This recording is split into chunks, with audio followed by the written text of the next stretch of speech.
Good evening, welcome. It is great to have you here tonight. Thank you for joining us. I'm John Racanelli, President and CEO of the National Aquarium. I like to think that makes me the big fish. The team that works for me actually considers me the fish head. I'm not sure if either of those are compliments, but it's my great pleasure to welcome you to this evening's program. From Jaws to the High Seas, Stories of Shark and Ocean Conservation with ocean conservationist and marine policy advocate, Wendy Benchley.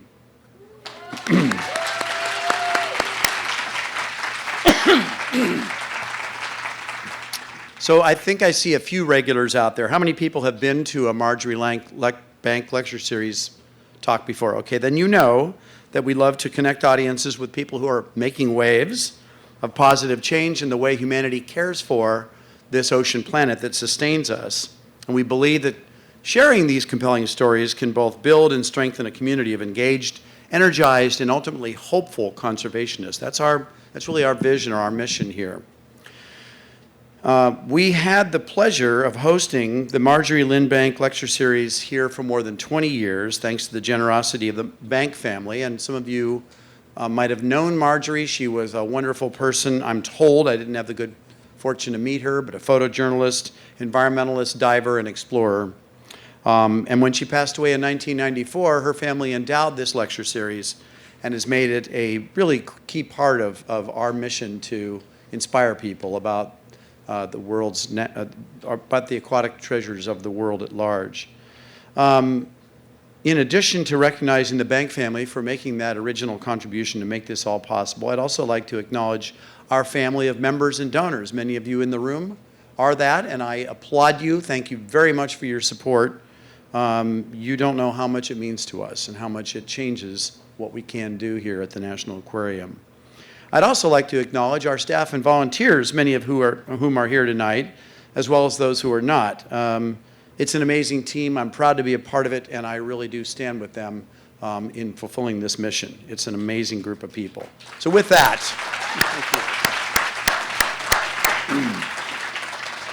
so let's talk for a moment about Ms. Wendy. She's a renowned global voice for protecting sharks and safeguarding our seas. She's an very experienced scuba diver, and as a diver, she has witnessed, along with many of us, dramatic changes to ocean habitats and wildlife. And this has motivated her vigorous efforts to help shape smarter and stronger environmental and marine policies with government officials, NGOs, and civic leaders. Wendy's currently working with a variety of organizations to reduce demand for shark fin soup. Yay, Wendy. Create well-enforced, actually this is a great resume right here. Reduce demand for shark fin soup. Create well-enforced marine protected areas. Stop illegal and unregulated fishing and address the plastic pollution crisis. And that's just tomorrow. Wendy, God, I love you. On top of that, she also advocates for action to protect the high seas. Now, many of you may or may not know that the single biggest unregulated and ungoverned part of the entire planet is, in fact, the pelagic zone, the high seas of the world ocean. And this exists beyond all national waters, and unfortunately, that means it also exists beyond all national laws and regulations.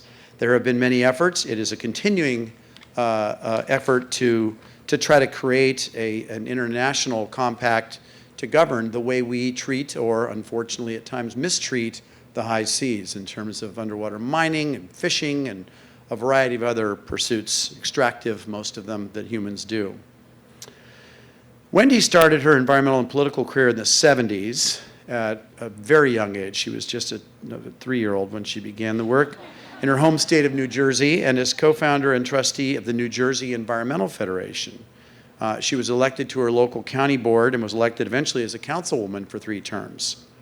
Among many legislative accomplishments, she worked on smart growth and sustainability issues, which was not a time when that was fashionable or even known by most people, but played a leadership role in prize-winning downtown development and also in expanding affordable housing.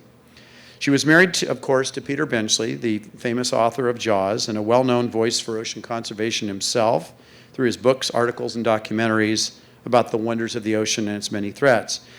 Peter spoke here at the aquarium. We're trying to remember when.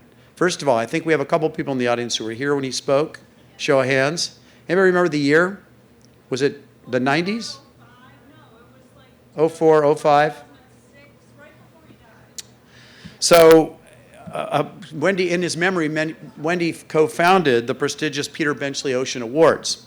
And that ran for a decade. It was an initiative to honor his legacy by recognizing exceptional conservation work being done around the world by marine scientists, researchers, explorers, artists, policymakers, photojournalists, ultimately recognizing over 80 winners for excellence and achievement in what came to be known as the Academy Awards for the Ocean.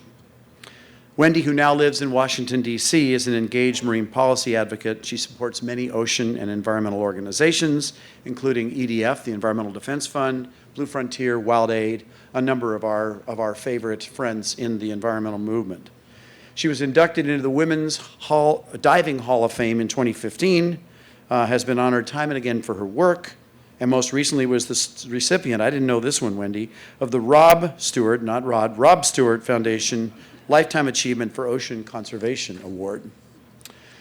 So with that, I'm going to invite Wendy up to the stage, and I hope you'll join me in a very rousing welcome for her.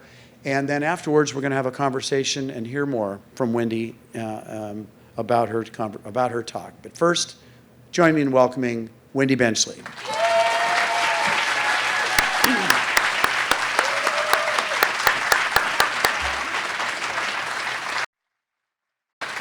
Thank you, you all. I'm so pleased to be here this evening. Sorry, that's just a little bit in my face. Thank you, John, for your kind introduction and for inviting me to be part of the Marjorie Lynn Bank Lecture Series. I know about your world-class aquarium by reputation, but this is my first time here. So I'm really thrilled to be having a behind-the-scenes tour tomorrow morning. Thank you. And kudos to you and to the whole aquarium staff for, sorry, I'm just going to make sure I've got this there. Okay, for your decision to find a sanctuary for your dolphins. And I know that's a very complicated process and that you've been at it for a while. And I just hope that you eventually are successful because it's a brilliant thing to be doing. And also, I'm very sorry to hear about the death of Calypso, your green sea turtle who lived for a nice long life, but kudos to her for inspiring people to think about the ocean and to love the ocean.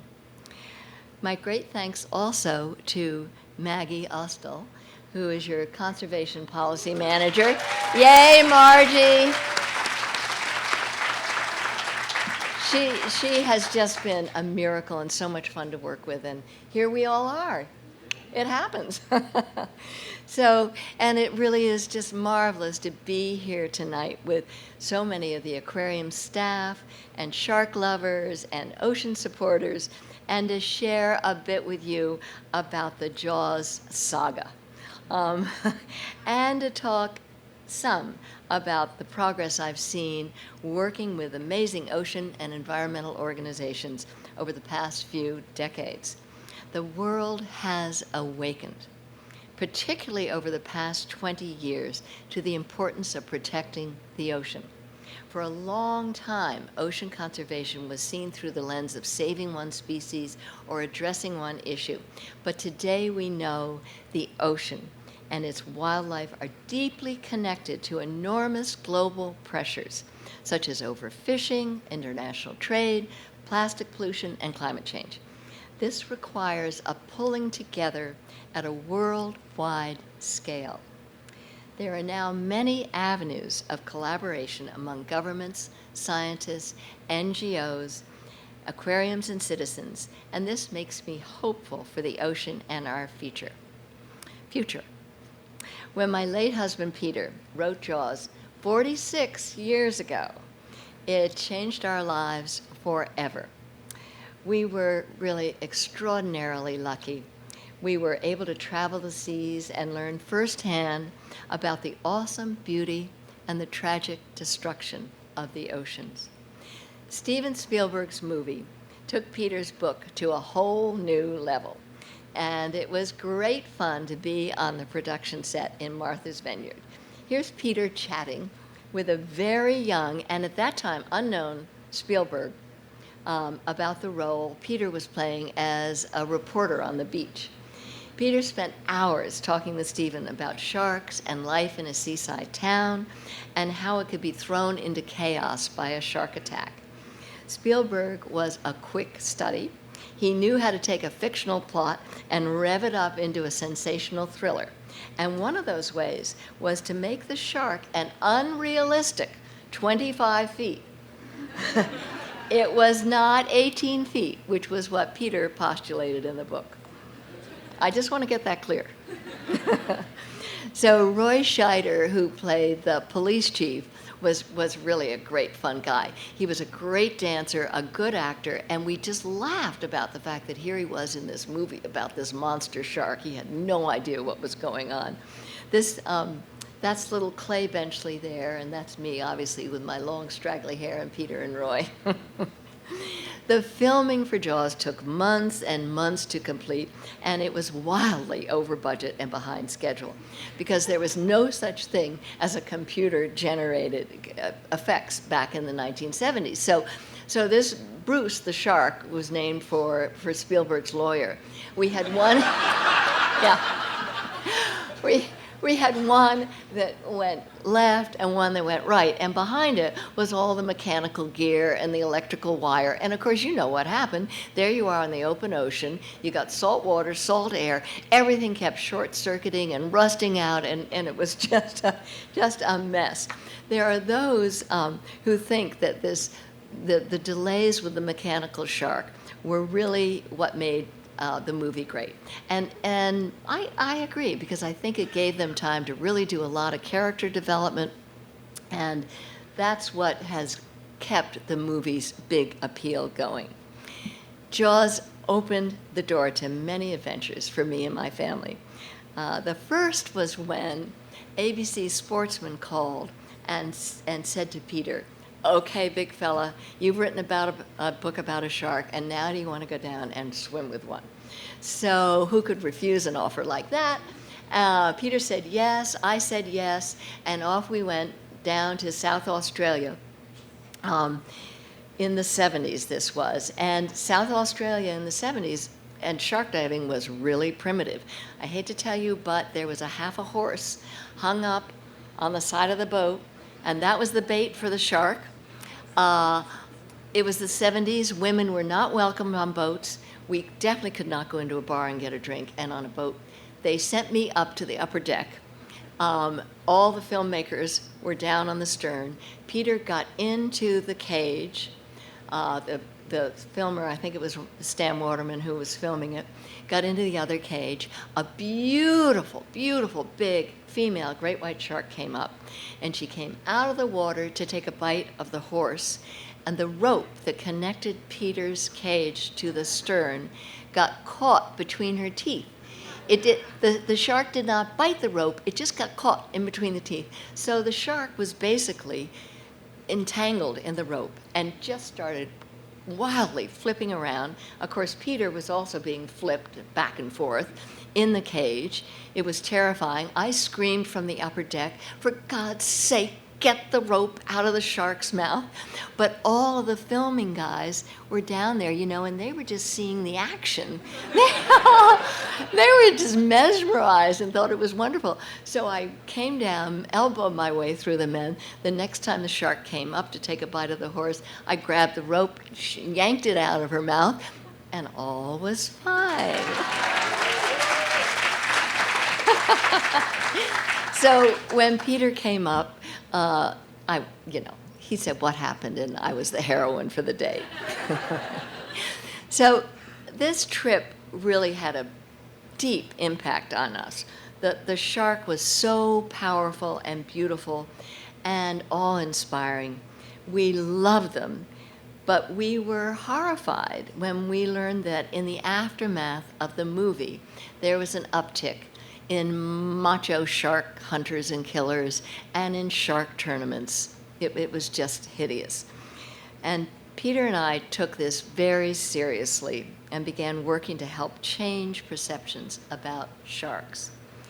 it really lifted our spirits when letters began to pour in from countless numbers of people who were fascinated by Jaws. They were scared, but they were fascinated. Marine biologists, photographers, teachers, children, families, all were inspired to learn more about sharks and the ocean. Many people say that Jacques Cousteau brought us the beauty and importance of the ocean, and Jaws brought us a whole new world of excitement.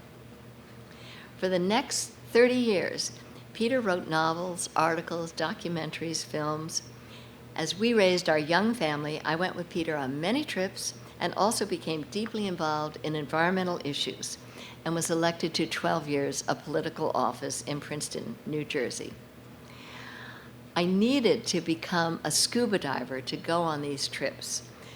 And honestly, claustrophobia was a terrible problem for me. But I conquered it. I learned to love scuba diving. And when Peter asked me what I'd like to do for our 40th wedding anniversary, I said, cage diving with the great whites. Yeah. So we went to Guadalupe Island off the coast of Baja, California. It was absolutely fabulous, so wonderful. At times there were 4 or 5 huge female white sharks just cruising by the cage. And if any of you have ever seen a white shark swim, it's like they barely move, they just glide through.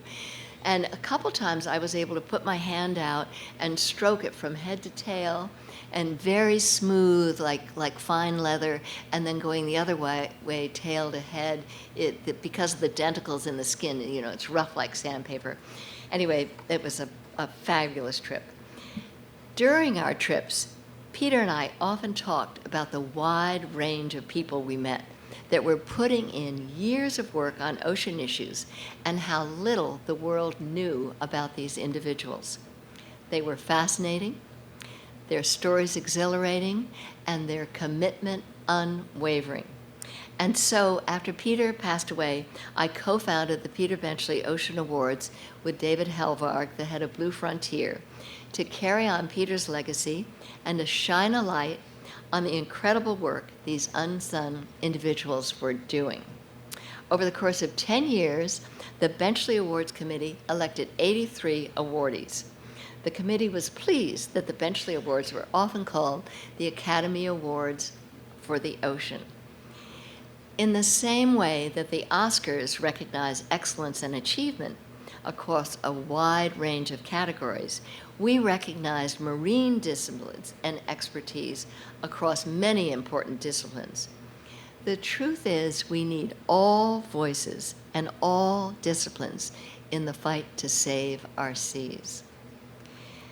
The selection committee recognized world leaders such as Prince Albert II of Monaco, former Secretary of State John Kerry, the presidents of Senegal and Palau. But most importantly, we celebrated those who were not so well known. These people are the real lifeblood of progress: scientists, grassroots organizers, youth activists, filmmakers, and environmental writers. Here are just a few of the extraordinary people we recognized. For excellence in media, Louis Sohoyes, director of The Cove. This movie was a game changer because it started the conversation about ethical treatment of dolphins and other animals. For grassroots activism, Cynthia Sartho, executive director of the Gulf Restoration Network, who was on the front lines of marine conservation in 2010 when BP's Deepwater Horizon rig exploded and created, as you know, the largest offshore oil disaster in our nation's history. It's hard to believe that next month will mark the 10-year anniversary of this disastrous spill.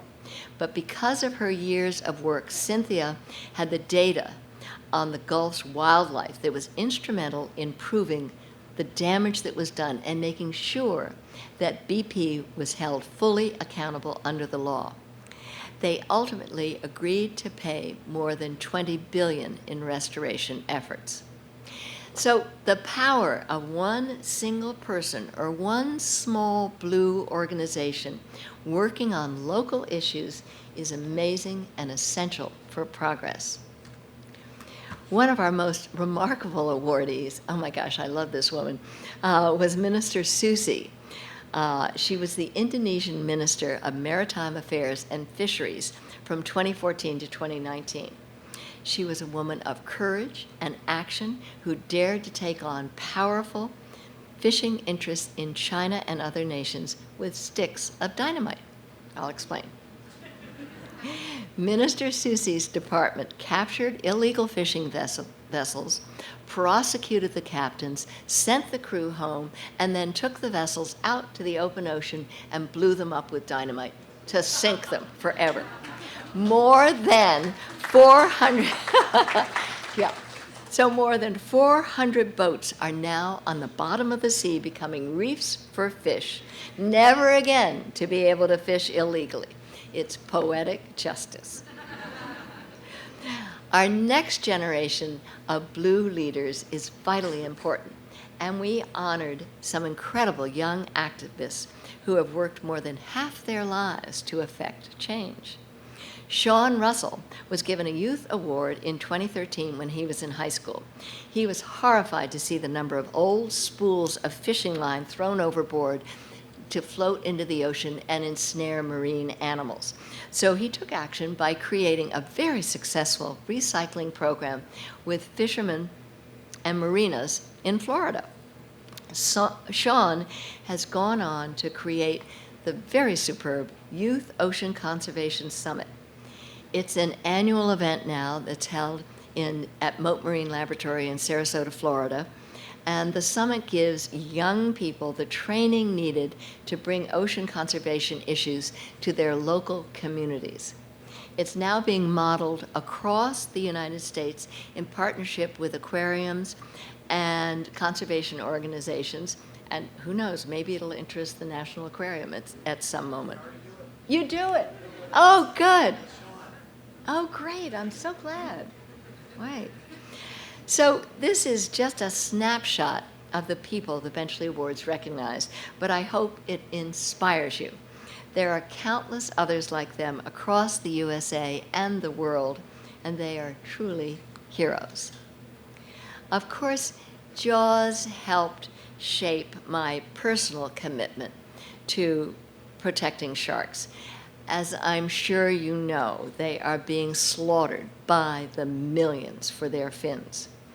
I joined the board of WildAid because of their unique approach to addressing this issue. WildAid is laser focused on reducing demand for many illegal wildlife products, including elephant tusk, rhino horn, pangolin scales, and of course, shark fin. Their motto is, when the buying stops, the killing can too. They change attitudes through massive public education campaigns. 10 years ago, China was ground zero for the devastating impact of shark finning due to growing consumption of shark fin soup. The numbers were simply staggering. It was estimated that more than 100 million sharks are killed every single year. As you all know, sharks keep the ocean food chain in order. Destroying them is a recipe for long-term ocean decline, not only for sharks, but also for the entire ocean. Here is a devastating image of hundreds of shark fins hanging out to dry. Finning is just a barbaric process. The sharks are brought on board alive, their fins are cut off, and then they are thrown back into the ocean to die this slow, painful death. WildAid began by focusing on the biggest consumer markets in mainland China and Hong Kong. Awareness of this issue was incredibly low. More than 75% of the population was unaware that shark fin soup was made from sharks. In Mandarin, the dish literally translates to fish wing soup. So confusion was a big obstacle. Also, 1 in 5 people believed that shark fins grew back. WildAid creates stunning, high-quality, multimedia campaigns featuring celebrities like Jackie Chan, Yao Ming, Maggie Q, Prince William, David Beckham, and others. It took many years of cultivation to earn the trust of the Chinese government so that they would allow WildAid on their media. WildAid was successful and received free mass media that reached more than 600 people weekly. I'd like to show you two of WildAid's public service ads featuring Yao Ming and Maggie Q. Let's take a look. What if you could see how shark fin soup is made? If you could see how each year up to 70 million sharks are killed to end up in soup, could you still eat it? A third of all shark species are nearly extinct, but we can help save them. Remember, when the buying stops, the killing can too. There are plenty of ways to impress a beautiful woman.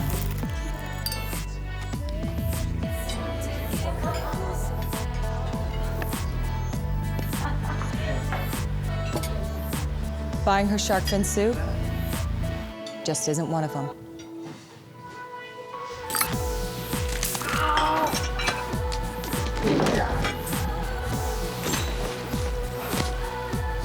When the buying stops, the killing can too.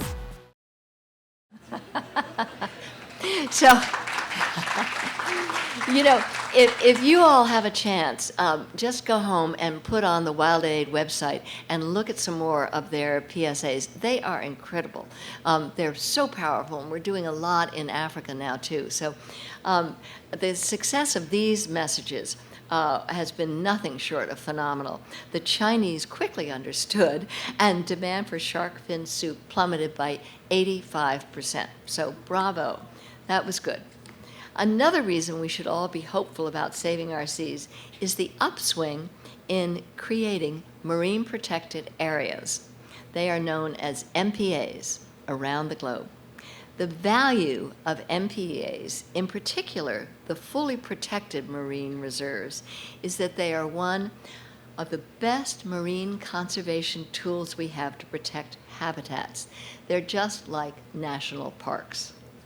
In the past 10 years, the world has quintupled the area under some level of protection.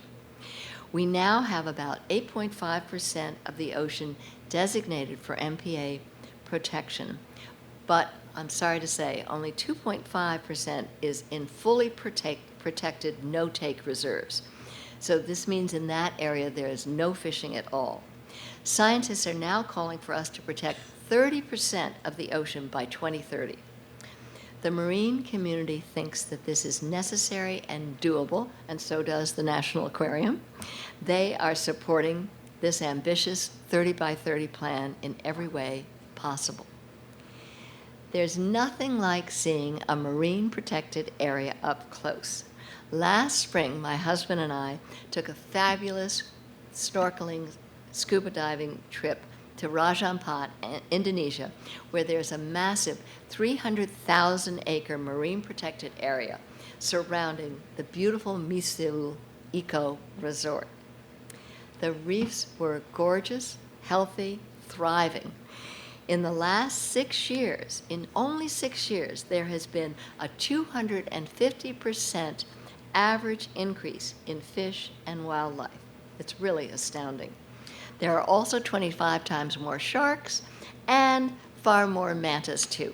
So I had the thrill of my life for the first time in my life to see a gorgeous, huge 18-foot wingspan manta come up behind a coral head and go over top of me, and it just sends me shivers, even thinking about it now.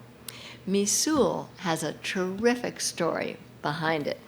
13 years ago, there were two young dive instructors, Andy and Merritt miners, and they saw sharks being finned on this island. And they thought they just absolutely had to try and protect just this one small sliver of ocean heaven. They worked with the Raja Ampat local government to designate a marine protected area and to obtain a 30-year lease for the land. And of course, really, truly, the local government authorities understood. They understood sustainable fishing because they had been doing it for hundreds of years until the big factory ships came in and wiped out their fish, and the shark finners came and wiped out the sharks. So they were on board with this. Today, MISOOL has a citizen-run plastic recycling program. It has a 15-person team of local rangers, and some of them were shark finners to begin with. They patrol the region with a 5-boat fleet and radar surveillance to prevent fishing. It employs over 120 citizens of AMPAT to run the resort, and 2 of these were my dive guides. Jemmy on the left was a gentleman with superb knowledge of ocean critters and keen eyesight. He helped me see everything from tiny little pygmy seahorses hiding in pink branching coral to giant mantas. And on my right is Daddy, a remarkable man who 6 years ago worked in the MISOOL kitchen, did not have a word of English, and now he is one of the head dive guys. He has great English, good wit, and he's studying to get a degree in electrical engineering. So one of the really wonderful things about marine protected areas is that fish know no boundaries. As they are left alone and allowed to recover and flourish, there are exponentially more fish spilling over the imaginary borders of the MPA. And thus, there are more fish to catch, more jobs, and more total wildlife. So it's a win-win-win. But we are still a long way from meeting the 30% of MPAs by 2030 goal. We need to have protections for parts of the vast open ocean. This is the huge area called the high seas. It is all the ocean that is not within a country's economic zone. This economic zone stretches 200 miles out from the borders of all countries in the world. So beyond that are the high seas, and that is 61% of the ocean. High seas marine life drives the ocean's biological pump, capturing carbon at the surface and storing it deep below. Without this essential service, our atmosphere would contain 50% more carbon dioxide, and the world would be uninhabitably hot. And as I'm sure you all have heard many times, the oxygen we need for every other breath we take comes from the ocean. The high seas are called the Wild West of ocean conservation because a dismal 0.5% are protected. Thankfully, for the first time in history, the UN is in the final stretch of drafting a legally binding treaty to increase protection and reform management of the high seas. It's a really big lift, but we need to get at least a basic agreement in place by this year. I'm doing what I can to help several organizations keep the pressure on and make this a reality. There are thousands of mysterious creatures that we have never seen before in the ocean depths. In one survey of the seafloor in the Pacific, you all probably know this, more than 347,000 deep sea creatures were photographed. Everything from tiny worms to sharks the size of a pickup truck. And this charming little guy called a Sloan viperfish. Fewer than 20% of the creatures spotted could be identified by scientists. That's almost 70,000 creatures that are unknown to marine scientists. So, we just must have more funds to research the seas so the world knows that it's worth saving. There are so many unique, fascinating areas in the high seas, but let me just tell you about a couple of places that really intrigue me. The Sargasso Sea. It is a sea unlike any other that exists in the Atlantic Ocean. It has no land boundaries.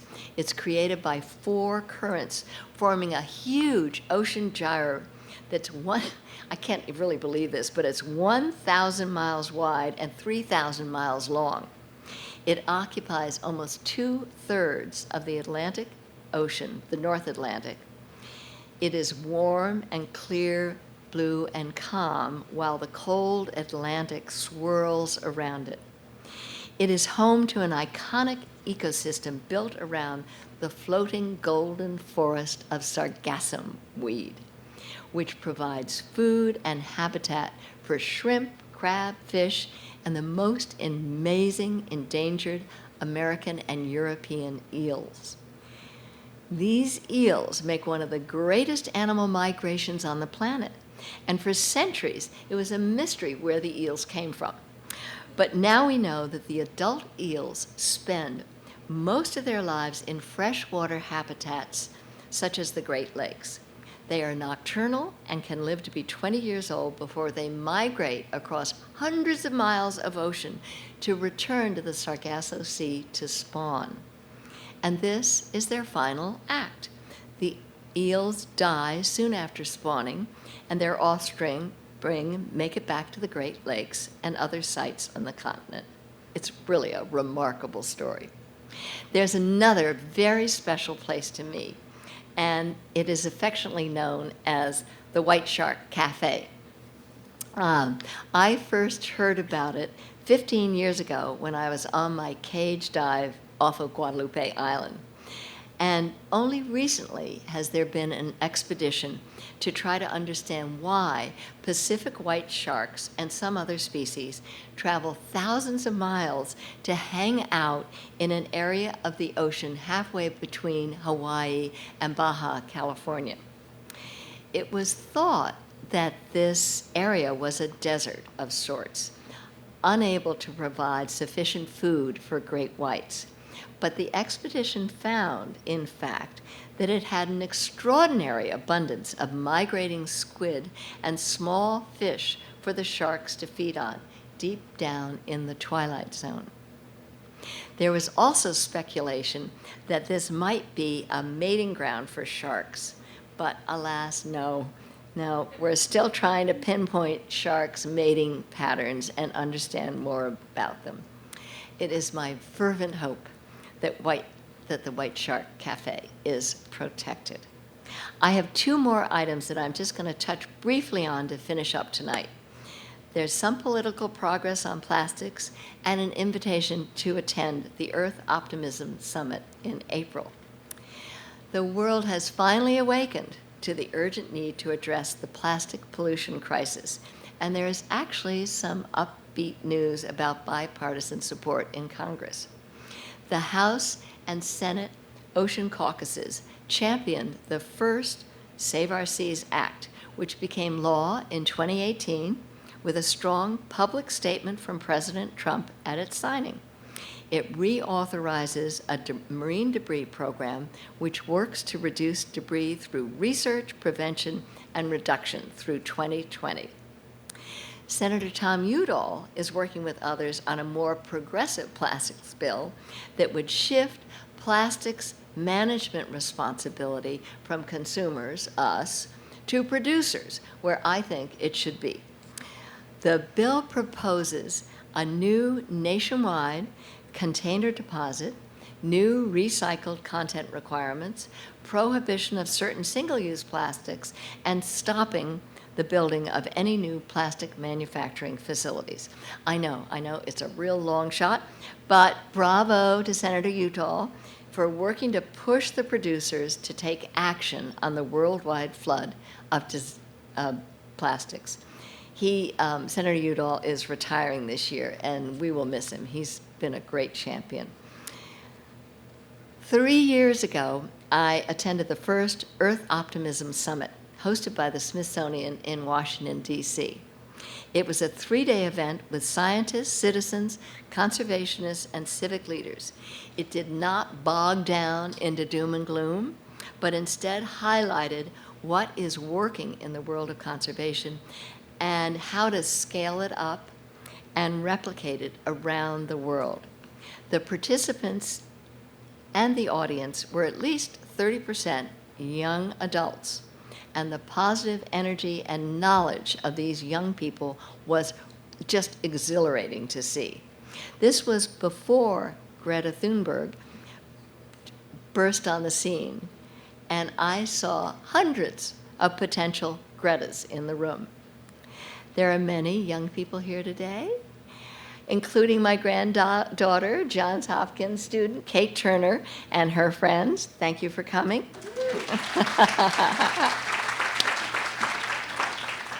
I think you and everyone in the audience are all Gretas in one way or another with various environmental, ocean, and climate issues.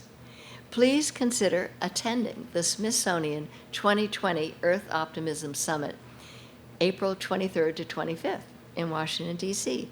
It's open to the public, and you can go on the web and sign up. Over the past decade, we have achieved some big ocean conservation victories that show us what is possible when we come together in support of Earth's largest, most important habitat. Everyone working for the Aquarium and all of you in the audience tonight are essential parts of the vast array of thousands around the world who are making progress. And I'm more hopeful today of success than I've been in 40 years. Thank you for being here tonight to support this remarkable aquarium. It's been a privilege to be a part of this evening. Thanks so much. Thank you.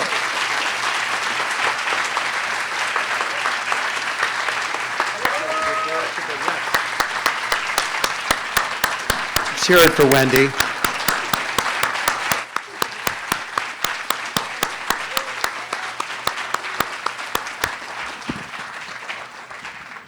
Now we're going to put you to work, people. Yeah, settle in, my dear. You were given an index card, I believe, or more than one when you came in, and there was a purpose for that. I hope you were told that if you have any questions for our speaker tonight, this is your opportunity to pose them to her. So please jot your questions and pass them to the outside ends of the rows where our staff will come by and scoop them up and bring them down to me, when we'll make as much sense of them as we can, and we'll pose those questions to Wendy. I've been given a couple that we got online beforehand, though, so we'll get started with those. Okay, now, then, while you're concocting those questions, we have a couple here, Wendy, that came to us from others, far and wide. And here's a great one to start with. Who were some of your own heroes growing up, and how have they influenced your ocean advocacy, if at all? Wow. You know, I was involved in other environmental issues for quite a long time with EDF. So I was on the board of EDF for, I think, 18 years. And that was very much, oh, you know, I take it back. Where I got involved with environmentalism was fighting an incinerator that they were going to put up in Trenton, New Jersey, Duck Island, Trenton, New Jersey. And it so ticked me off that for 8 years I fought with the Garden Club and all kinds of different groups to shut that incinerator down or not let them build it.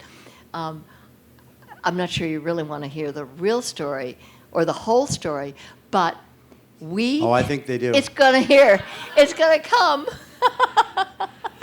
Because it was so irritating, because the Board of Freeholders would not listen to any of our economic or environmental issues. They just shut us out. And so finally I got so ticked off I ran for office, and that's how I became a Mercer County freeholder. And guess what? 2 people went to jail. There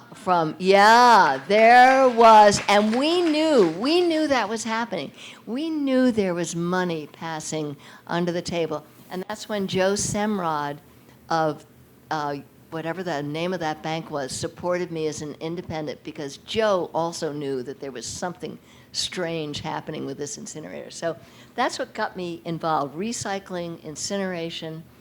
And then then I went on to a lot of ocean conservation issues with Peter. And then, of course, you know, Jeannie Clark was just a hero. Stan Waterman, who nobody knew, but Teddy Tucker down in Bermuda. Jane Lubchenco quickly became Sylvia Earle. I mean, there were so many people. I think Jeannie Clark was probably the first person I know. Oh, and Valerie Taylor. Wrong Val. I mean, I don't know whether you all know, but Valerie Taylor, great Australian diver and photographer and filmmaker with her husband, Ron Taylor. The first woman, the first person to test a shark Yes. male suit, i.e. a suit made of steel that was intended to prevent sharks from biting through, and indeed it did, but I think it broke her arm because the crush strength of their bite is so high. Yeah, it didn't break her arm, but she said that here she had on this coat of mail, and they put bait in, you know, to get the shark to come up and bite her, so that she could prove that it was going to protect her. But of course, when a shark bites, it thrashes, right? So it almost took her arm out of her socket. That was what she was terrified. Yeah. And of course, they got it all on video. It's on video. You can go on YouTube and see it. Don't do it. She survived, and she's written, by the way, she's written an absolutely wonderful book about her life. She's really a What a life. great, yeah. Well, what I liked interesting about woman. that list, among many things, was that I think it just enumerated about 10 of the pioneering women of our whole ocean, of the whole ocean conservation movement, and enumerated them along with yourself, my dear. Oh, well, thank you. And you have a sister at arms in Barbara Mikulski, who's right here in Baltimore as a community activist down the road in Fells Point, the Polish part of town. She and her family lived there for generations. And when the Army Corps of Engineers in the 60s wanted to put a massive interstate right through the Inner Harbor, it would have landed right near where we are today and had this massive concrete structure. She got as incensed as I think you must have been, and she stood up to that, and that led to a career in politics that only has ended in the last couple of years after serving as the longest serving female member of the Senate in its history. Yeah, Amazing. absolutely. It's just the spark that starts these things is always really fascinating. Well, and it's, got to keep my mouth. I was going to talk about the midterm election. I'm not going there. This is your stage.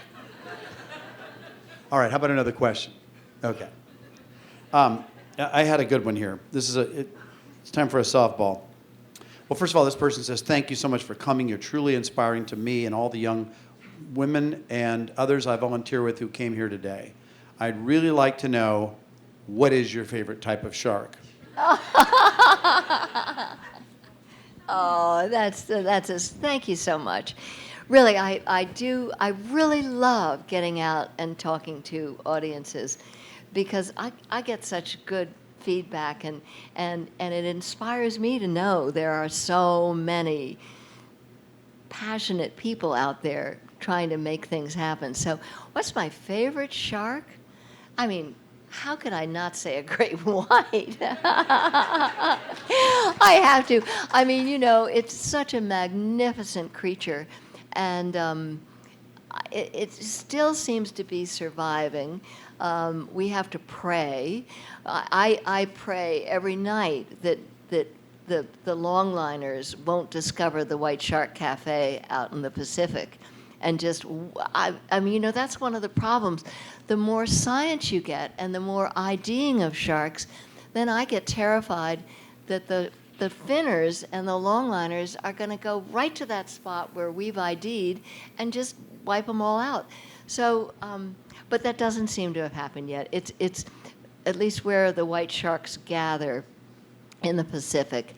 There are some longliners there, but they want the tuna and other fish, so they're not targeting the sharks yet.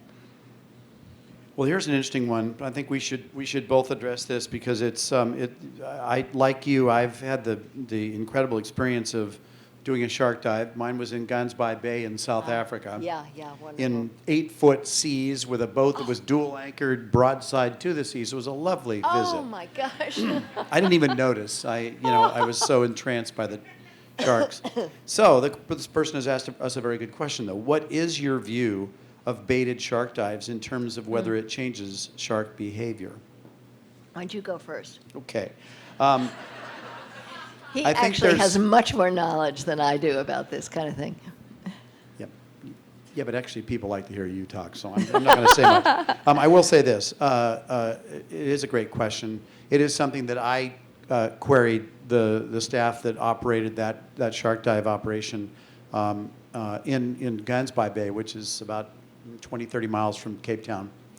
And one of the things they told me that was interesting was that the sharks totally know what's going on there. They're not, the whole, as Wendy has said today, and as I think many of you have learned, the sharks, especially great whites, are not a mindless eating machine at all. They have inner lives. They are paying attention to what's going on. We think that they recognize each other.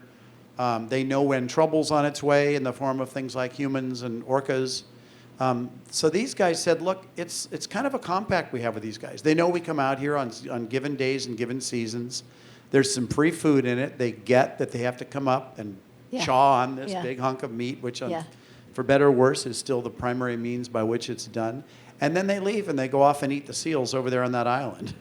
And I think if the one positive aspect to baited shark diving is, and I guess I'm talking about great whites right now, but this could apply to other species. If it does inspire people to fight for the world that the sharks need, for the sharks to oppose finning, to preserve their habitat and other things, then it probably is a worthwhile activity. I think we have to be careful, though, because these are animals that ideally should be functioning in a natural system that's not interfered with by humans. And everything we do that interferes with it does change that behavior. Yeah. Anything else? I think you've pretty well covered it. Because I think the attitude about sharks is completely different now. As you all may know, there are many, many more seals up on the Atlantic coast and around Chatham and that area, and there have been some shark bites. And I try to always say that it's a shark bite, not a shark attack. If the shark were attacking the human being, you would be eaten in an instant. Usually what they do is they just bite to experiment to see whether you've got enough fat on you to be worth their effort to come back and eat you. And so usually they just take a bite and leave because you're bony and you don't have enough fat. So I think that the attitudes have been changing a lot. When the great whites came back to the Atlantic coast up around the Cape, people have approached it completely differently. They are trying to be understanding, respectful, learn about the sharks. They have boats that go out and you can do some shark observation.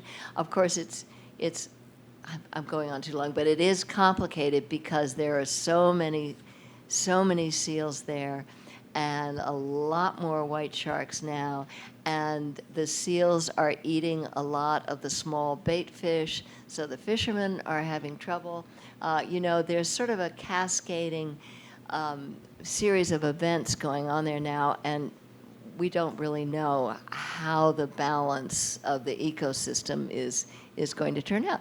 And it's hard for people when you've had these beaches all to yourself for 40 years now, or 50 years, or 100 years, now because the seals are protected, there are more great whites, and you can't go swimming as much. However, David Helvarg and people who swim and surf out in California, they say, hey, look, it's the shark's ocean. If we're going to surf, we take our chances, and we're going to surf. And if you get hit by a truck, you get hit by a truck. If you get hit by a shark, well, okay, you took your chances. Well, if you mountain climb, you can fall down the mountain too, but you take the risk.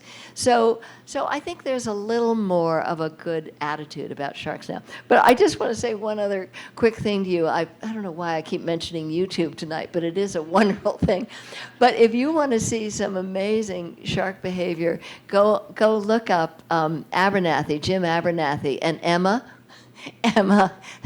the great shark. a whale shark who Abernathy has been feeding her for years, and so she knows him very well. And he will go, he will feed her, and then he'll just go out and lie down on the bottom of the sand, and Emma will come in from the gloom and nudge him like a dog would nudge you on your living room rug, and Abernathy will sort of roll over, and then Emma will nudge him again, and he'll roll over, and then so she loves it, and then she'll go away, and then she'll come back, and so she comes in to just sort of commune with him, and I think they are wild animals. Emma could turn on him at any instant. So he's taking his risks, but also he's showing people that sharks are more than just eating machines, you know. They can be, if they're well fed, they can communicate with you. You know, I think about Valerie Taylor and Sylvia Earle under the ocean. And there are people who are scuba divers and photographers, and they have some kind of I think, an aura about them that fish are drawn to them. It happens to Valerie Taylor all the time. I mean, she will be there, and they will come right up to her. I've seen that with Sylvia, too. Have you seen it? And with Sylvia, too. Yeah. It's quite remarkable. I'll just tell you one quick story about my daughter, Tracy, who is the mother of Kate, who is here. Woohoo! But my daughter, Tracy, is one of those people who has this aura with animals. And we were down with Waldo and Waldine, two giant moray eels down, I'm trying to, I've just forgotten. Anyway, in the Bahamas, yeah. Okay, so there were these were giant moray eels, and they were well-fed eels by the dive master there at this resort. So Waldo loved Tracy. Stingray City at Unexo. No, this wasn't Stingray City. Oh, okay. No. This was another area. Anyway, this was, you know, you think of a moray eel and you think, tiny brain, probably not going to be much fun to be around, stay away, da-da-da. So Waldo was in his cave, okay, in his coral cave. Tracy was lying down next to the cave. I was right here. Here was Tracy, and Waldo's big head. I mean, it was a huge head, this big, truly, monster moray. Waldo comes out, looks right at Tracy. Tracy has eye contact with him. She touched him a little bit, but I said, no, don't do it. Not because I was afraid, but because they have this protective gel on their skin that protects them, and so you don't want to disturb that. But anyway, Waldo looked at Tracy, then he turned around, went back in his cave, and suddenly Tracy looked down, and Waldo had come out the back of the cave and had his mouth around her ankle and was playing with her like a dog would play with, you in your living room with a bone or something. And he sort of shook her ankle a couple times, then let go, went back into the back of his cave, came out the front, looked Tracy right in the eye as if to say, now that was fun, wasn't it? I love that story. Tracy the Frisbee. Right.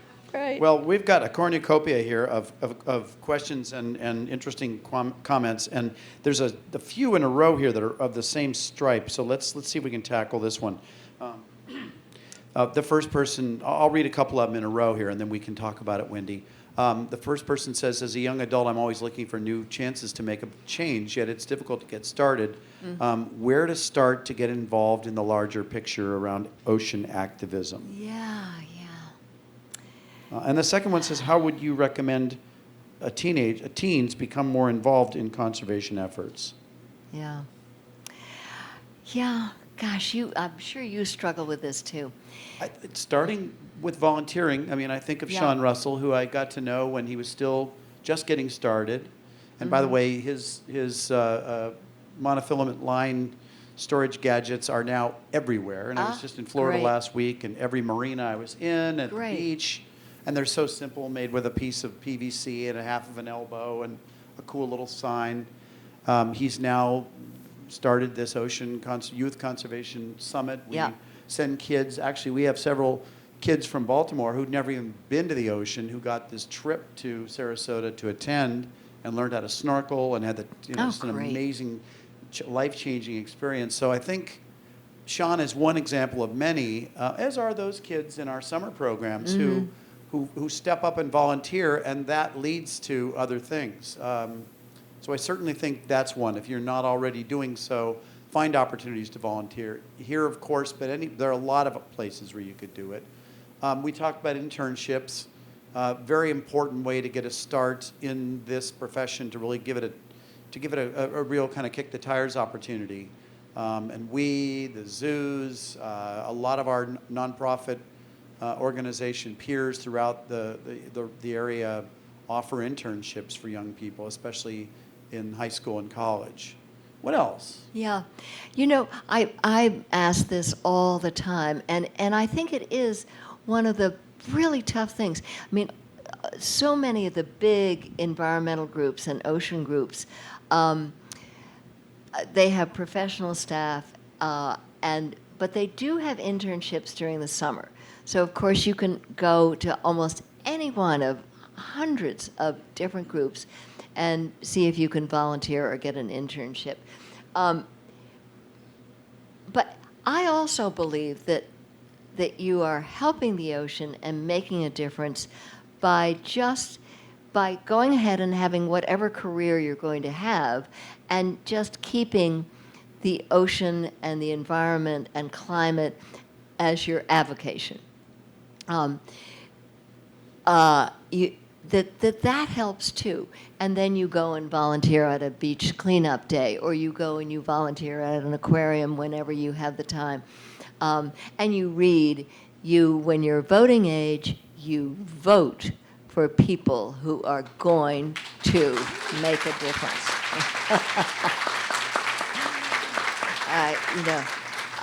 That is just absolutely essential. So,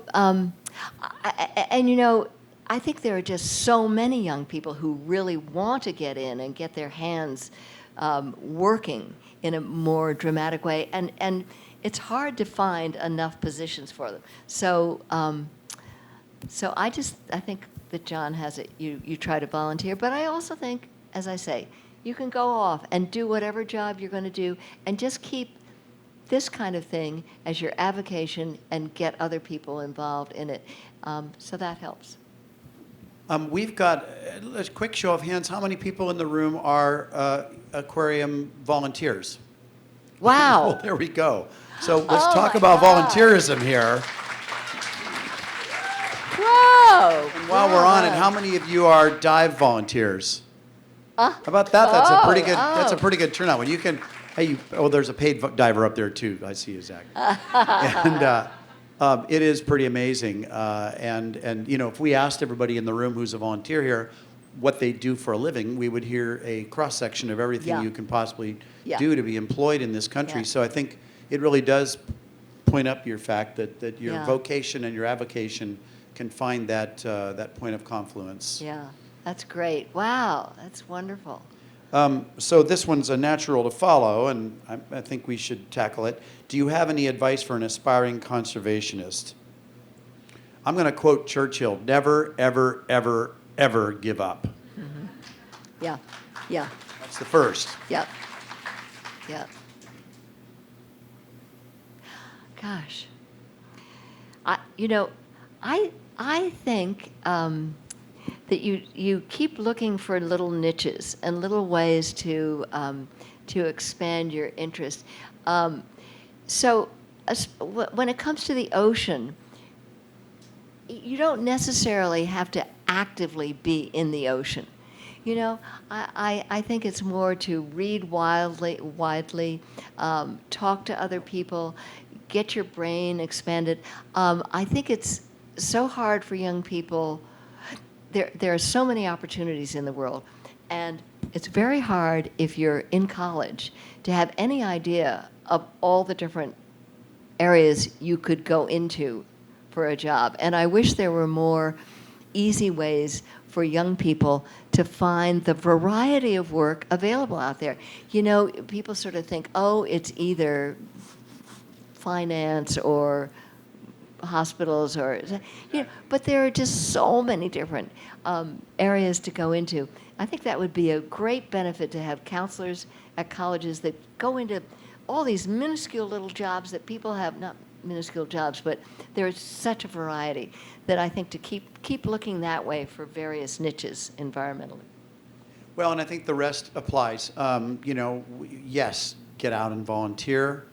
Go out and take action. I think that's the Yeah. big thing. Conservationists are people who act.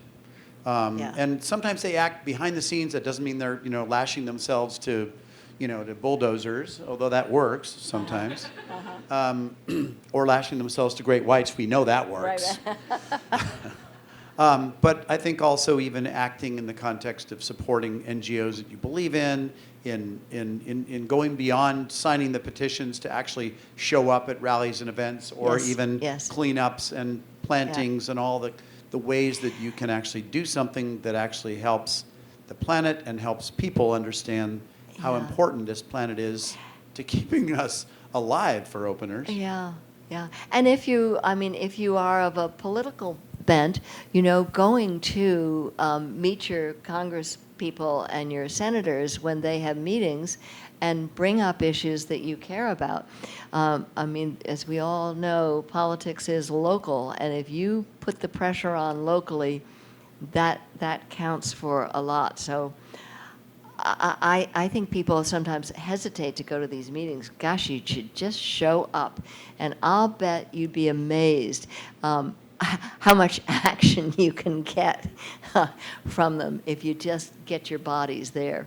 Well, and to the aspiring young conservationists in the room, politicians particularly respond to young people coming in to talk to them. They see she's not old, but they see old guys like me all the time, and they say, okay, great, yeah, let's hear your pitch. Okay, good, yeah, get out of Yeah, here. yeah. When young people show up, I think they realize, okay, future voter, I got to take care of this, plus it's a great photo op. Yeah. Go see these politicians. Yeah. Okay, here's a fun one. It starts off with, first of all, I'd like to say that Jaws taught me the words marine biologist and has inspired me ever since. Oh, great. So, what is the most amazing thing you've ever seen while diving?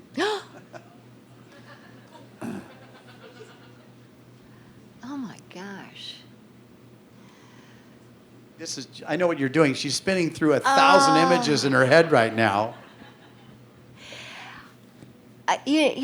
Before I say some of a couple beautiful images, I've also had some really scary times under the water. I mean, I think scuba diving is something you really have to take very seriously. Yeah, and one thing I learned is buddy diving.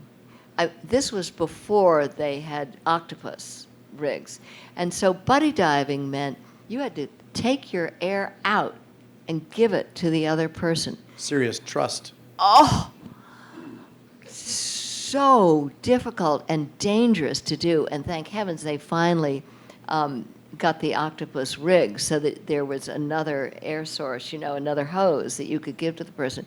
I'll just tell you one quick sort of scary story. In the old days, I was on a trip with Peter, and we had a young man with us who was helping Stan Waterman with cameras, and he hadn't worked with cameras before, so they're heavy. So he went through his oxygen a little too quickly, and he was down, oh, I don't know, 50, 60 feet, and I was hanging on the anchor line, and I was the mother of 2 children, and he came up that anchor line in a panic, and he saw me, and he went like this, that he's out of air, and he said he wanted my air. Now, it took me about 5 seconds to say, nope, nope, nope. because I could see panic in his eye, and I knew he was going to clamp down on that air, and he was not going to give it back to me. And I also knew he was young. We were only about 30, 40 feet down, and I knew that he could make it up. That that there's extra air in your lungs, and so I said no to him. And up he went. He was okay. I went up later, and Howard Hall was there on this trip. And I said, Howard, this young kid had been steaming around the boat saying, how dare she, and, carrying on. And I got up, and Howard had said to the kid, look, you miscalculated. She was not your buddy. You were in a panic. She made the right call. You absolutely cannot, when you're under the ocean, expect somebody to give you the air, blah, blah, blah. So I felt vindicated. Anyway, how did I get on that? I'm just supposed to think about. Well, we were going to do. The most beautiful, okay. The most amazing. The most but amazing. You went to most scary. The most amazing. Which often is the same thing. Yeah. Well, I think the most amazing, my most amazing dive was with the cage diving with the great whites. But true, no, I'm going to take it back. There was another. You can have more than one. Okay. So this was a different kind of dive because I did so much diving with Peter with the big sharks, and honestly, it got sort of boring. So I was on a dive with Sylvia. Sylvia was there. And Sylvia and I can't even remember what dive it was, but there were a whole lot of sharks going around. And in the old days, before we knew better, we used to bait the sharks up. Chum. Well, and we also took down fish and put them behind coral heads, and then Peter would be stuck there. And just as a little sidelight, I've always felt that we did too much of that 40 years ago, and that we made it seem like every time you go overboard, there are going to be a whole lot of sharks around. And of course, it's not true. You go overboard and the sharks scatter.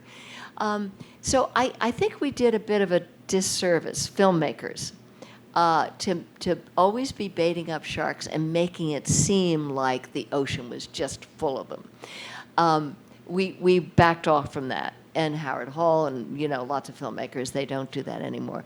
But on this particular dive, Peter was doing his thing, and I was sort of wandering around the side, and Sylvia came over, and she said to me underwater, we were maybe 40, 50 feet down, come over here, 40 feet down.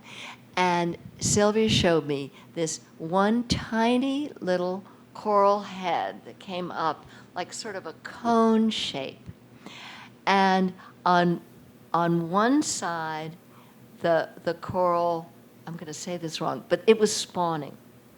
And you could see the current bringing it together right up at the top. So we sat there, and so Sylvia taught me that when you get bored with sharks, which happens pretty quickly, that you slow down and you swim over a coral reef very, very slowly, and you stop, and you just observe 1 square foot and see all the little creatures you can and the changes. And that opened up a different world for me of the ocean and of coral reefs. And so for me now, to go to the Pacific and to be able to see the hundreds of kinds of coral and different little critters is absolutely magnificent. And I see why underwater photographers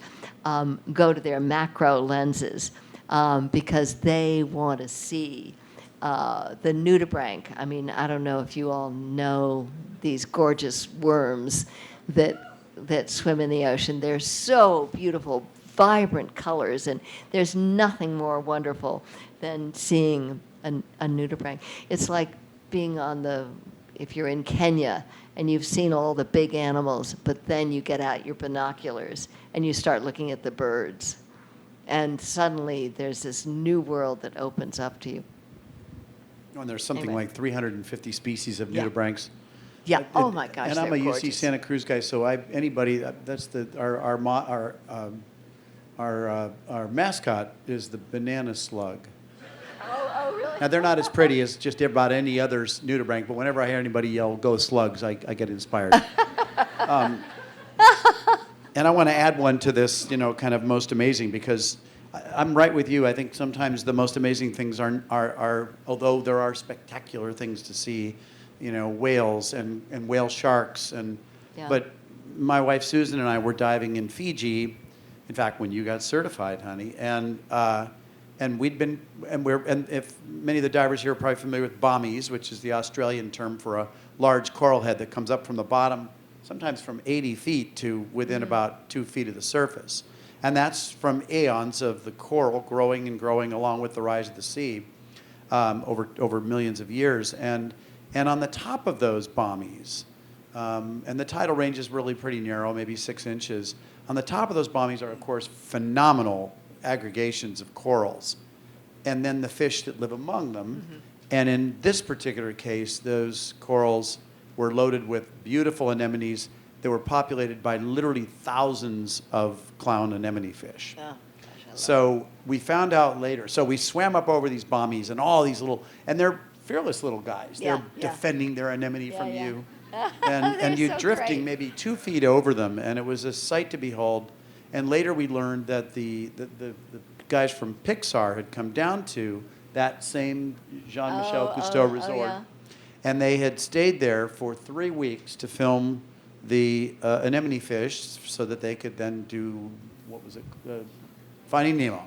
Yeah. Turns out they got all the footage on the first day. Yeah. And then they just kept sending messages back saying, "We're still working on it," and they kept Right, diving right. for 3 weeks. But I'll never forget those characters. Okay, I think we just captured this one perhaps, although maybe you can expand on it. Do you partner with Sylvia Earle's Mission Blue? Well, I certainly support it. I support it. And, I'd love to come work with you. No.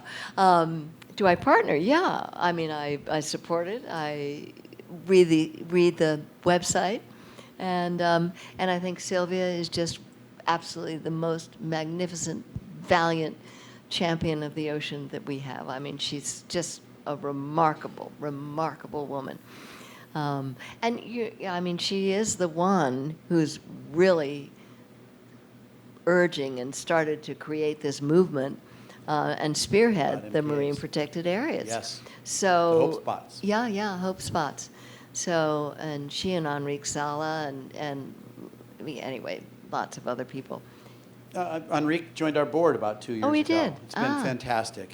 When he's here, which of course is rare Yeah, because yeah. he's gallivanting all around the world trying to save it.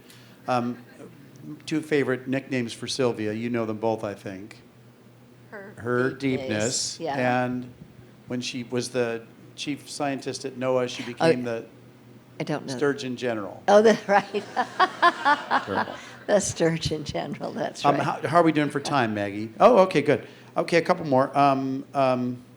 This is good. What do you think is the best way to go about conserving pelagic zones, i.e. the high seas, because we know so little about them? What's the best way to go about conserving them? Well, I was talking about the whole UN negotiation, and I mean, it would just be sensational if they come up with some kind of a method of separating the high seas into areas that can be fished and cannot be fished. But then there's the whole issue of mining, and that's very thorny. That's in the Pacific mainly, where there is a whole section of the Pacific that's being separated up for different countries to go in and mine. And when they mine, they'll be picking up these nodules and basically, strip mining the bottom. So I, I think our only hope for the high seas is this UN agreement. And I honestly don't know right now whether they're going to come up with something. I think the last person I talked to said that what they're trying to do is have just a very broad outline of agreement and sort of leave some of the details for later. Because if they can get that broad agreement, then at least there's a little bit. And so the groups that I've been working with, we've been working on seamounts, trying to get the high seas to come alive. This may be more than you all want to hear, but some of the seamounts you were talking about. So there are seamounts that come to within about 150 feet of the surface of the ocean. From tens of thousands of feet. Yeah. And there are series of seamounts all around the world that are between two already existing marine protected areas. So one example of this would be off the coast of Chile. There are protected areas on the coast of Chile, and then there's Easter Island. And in between these are a whole series of seamounts. So I've been working with this group called Coral Reefs on the High Seas, trying to bring these areas alive to the UN negotiators and show them that, you don't have to preserve the whole high seas. You could just talk about preserving this area that's in between two already protected areas, and that's sort of doable. They've been trying to protect the Sargasso Sea for years, and that seems to be really difficult. But there is a move to try to get them to recognize the White Shark Cafe. I mean, that would be a reasonable thing. There's not a lot of fishing out there. They wouldn't hurt a lot of fishermen. So I think that, and people are looking at the high seas this way, trying to show that there are areas that could be protected. But of course, you've got to get the countries to agree. It's a lot of policy talk here. Well, but terribly important. Yeah, it is. Oh my gosh, yes, it's so important. And protected areas really are one of the best means by which we can help ensure the future of the ocean. And again, the global deal for nature, is that it, Maggie? Say again? It goes by both Campaign for Nature, Global Deal for Nature, Campaign for Nature. But if you look up 30 by 30, as Wendy put on the screen, you'll find several, all affiliated websites that are pursuing this and that are going to try to take, and there's opportunities to sign on, and you should. We all have here. Because Enrique and others are going to take that to COP 15 in China this fall to present this commitment to try to push both the UN initiative and also to try to get all the participating countries. And by the way, unfortunately, at the time, we are not currently participating as a government, which can be changed. As we know, we're talking about politics. But more importantly, that we can actually help contribute to that solution. Yeah. Protected areas. Time for maybe two more. So let's go with a fun one here. What is your best memory of the Jaws set? Oh boy. I must say, it was quite an experience to be on Martha's Vineyard and see the chaos that a movie crew can wreak on an island. I mean, oh my golly. For me, just talking to Dreyfus is a riot. Oh, he is a funny guy.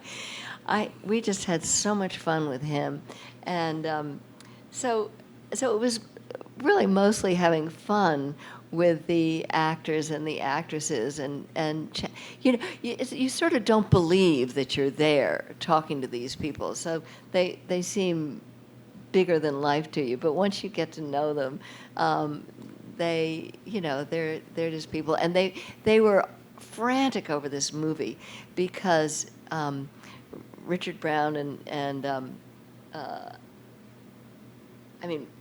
sorry, I've just gone. David Brown, they just were running out of money, so it was almost being shut down all the time.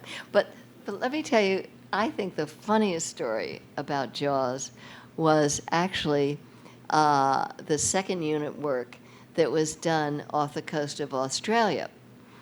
Because, okay, if sharks, they wanted to get some real shark footage, and they wanted to show a real shark going by a cage.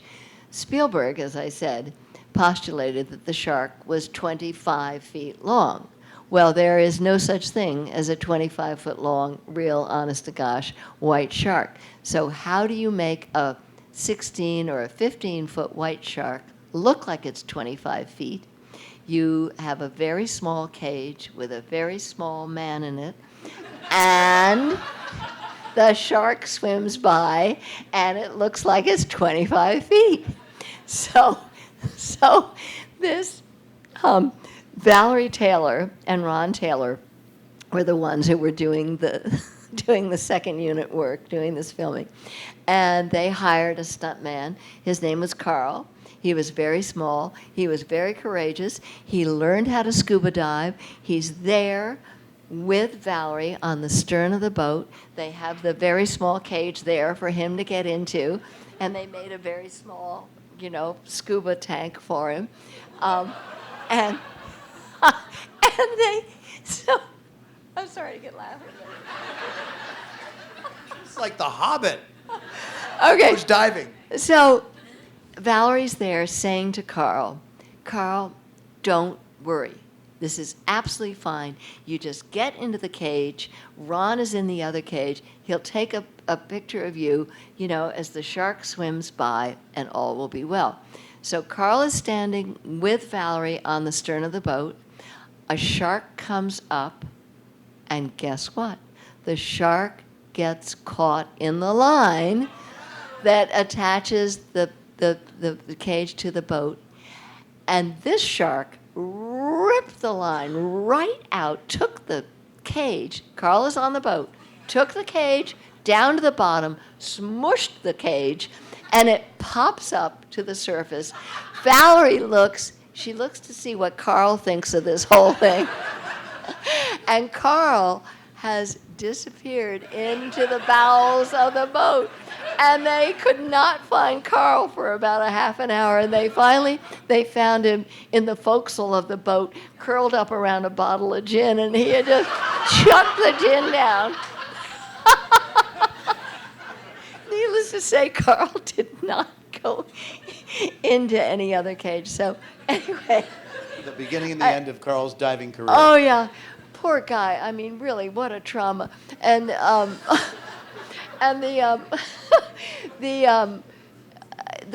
when you see the film, you do see some real footage, and you can see that real footage of the shark is thrashing around, and you just don't even notice that.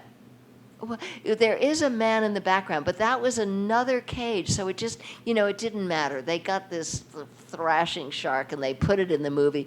And, of course, I always laugh because when you look at that movie, I mean, the mechanical shark looks so ridiculous that I can't even believe that people actually still find it scary. But, the nice thing is that Jaws is now sort of a family affair. But I still advise parents, just don't take your young kids to see Jaws. It's a foolish thing to do because, wait until they're much older to take them because there's no reason to terrorize a child, please. And of course the parents know it's a mechanical shark and it's not scary, but I don't know why they take their young kids. Anyway, there it is. That's great. Well, let's close on this one because I think this is worth touching on for the audience. The Benchley Awards. Benchley Awards honored scientists, journalists, world leaders, and others as the Academy Awards for the Ocean. What would it take to bring back the Benchley Awards? Oh, what a nice question. That's very nice. Well, money, probably. Money. It's usually that. Yeah. Any donors out there? Well, you know, when we decided to retire the Benchley Awards, Jane Lubchenco especially, I don't know whether you know Jane, but Former NOAA administrator. Former NOAA administrator, and Obama appointed her the, I don't know, ambassador for the oceans, or I can't remember. Something like that. Something Chief like that. scientist, She's brilliant a ocean brilliant scientist. and just around the world making. Anyway, so she and Sylvia Earle and you know, a lot of people on the committee were really wanting to carry on with it, and I think it could happen again. I think we would have to find a site for it. So when we did the Benchley Awards, we sometimes had it in D.C., and sometimes we had it a couple times at the Monterey Bay Aquarium, because we found that that was sort of nice. And especially if you're out in California, you can get more awardees from the Pacific area to make it to California than here. So, you know, it could come back again with leadership. I certainly know people who could. The person who organized it before could organize it again. I mean, she's very capable. She could put it together in a flash. But we would need a sort of a site and the financing. Well, let's keep talking. I know an aquarium here in Baltimore. Oh! Maybe there's a future here. You know, it might be a good time to do it again. The ocean community, I think it was great in many ways because of the many disciplines that were brought together. And I remember one with Louis. Louis got talking with Cynthia, the Gulf Coast woman, and he was so pleased to meet a grassroots organizer. You know, he said, I'm out there in Hollywood, and all I meet are these Hollywood people, and I really love coming to the Benchleys because I meet young people who are active and doing things, and so the cross-fertilization of all of these people was, I think, very beneficial to the ocean community.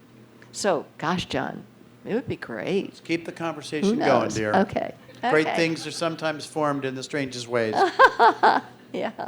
Okay. Well, would you join me one more time in thanking Wendy Benchley for her amazing insight? Thank you, everybody. Thank you. I loved it. It was really fun. You were a great audience. Thanks, Maggie. Yeah, thank you. To Kate and her posse, to John for loaning, where'd he go? He's here somewhere. To John for bringing along Wendy, and to all of you for joining us, and to all of our volunteers and staff. Thank you very much, and thank you, Wendy. And we'll do a rematch at the next Benchley Awards, maybe right in this room for all we know. Thank you all for coming tonight. Thank you.